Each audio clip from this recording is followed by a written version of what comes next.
Yields back his time. Chair recognizes the gentleman from Wisconsin, Mr. Duffy, for 5 minutes. Thank you, Mr. Chairman.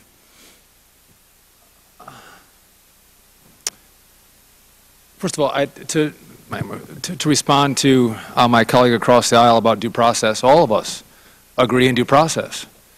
The conversation we're having today is not about due process. The conversation today is about the decision the administration made for the 5 Taliban members in exchange for Sergeant Bergdahl. That's the conversation. We all believe in due process. We're Americans. Mr. Walz, I think it was you who indicated that you had a conversation about your country will never leave you behind, and I don't know if it was you or Specialist Full who had mentioned you thought it was that your country won't leave any honorable man behind. Was that Specialist Full?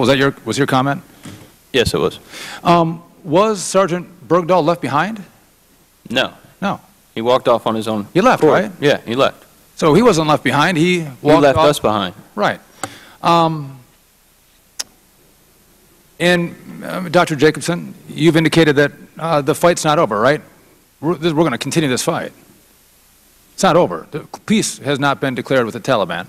The fight continues. That's correct, Congressman. So with the war or the fight that's going to continue, it seems to me that you've made the argument that, well, we're all putting our arms down, the conflict is going to end. This exchange made sense. That's what we do. World War II, when the war's over, we put down our arms, we exchange our prisoners, and everyone's happy. But that's not this case, right? Well, in this case, you've said the fight will continue, and with the fight still going on, we took someone who allegedly walked away from his post in exchange for 5 high-level Taliban members. And the fight continues. Am I wrong on this? The fight continued in Korea after the prisoner exchanges. The fight continued in World War II after the exchanges in 1944. The fight will continue in Afghanistan.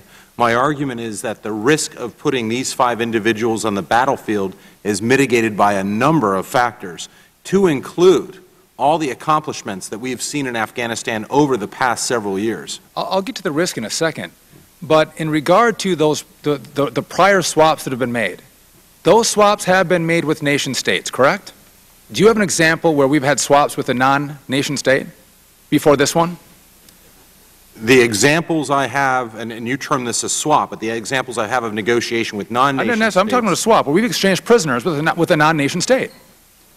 Or better yet, for a deserter, if that's what the military finds him to be. The closest thing I can think of is after the Battle of Mogadishu and the negotiations to get back Chief Warrant Officer Michael Durant. But not with, we don't have a prior example of a swap with a non-nation state. This is well, the that first was one. with Mohammed Farad Aidid, who is not a nation state.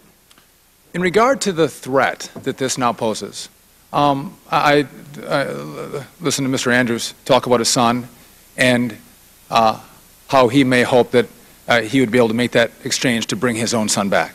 I think every heart breaks in here thinking about what his family has gone through and the sacrifice that his son made for his country. Do you feel pretty comfortable that with these 5 Taliban members released, that we won't have another hearing like this of another American family who lost a son or a daughter who's over fighting on behalf of their country because of these 5 that were released? Or do you feel pretty comfortable that America is a safer place and our men and women are safer in those foreign lands? Our men and women who put on a uniform are always at risk, regardless of what happened or will happen. That's not my question. I'm talking about the 5 that were released. I'm comfortable with the judgment that was made by our military leaders that all the risks involved, the risk of potentially these individuals ending back up on the battlefield, the risks of not getting Bergdahl, I'm comfortable that the assessment they made and the recommendations they made are the right one. I would disagree, sir. Mr. Walz, I think you said the Taliban got their top 5 draft picks in exchange for Sergeant Bergdahl. Yes, sir. Good trade? Absolutely not. I yield back.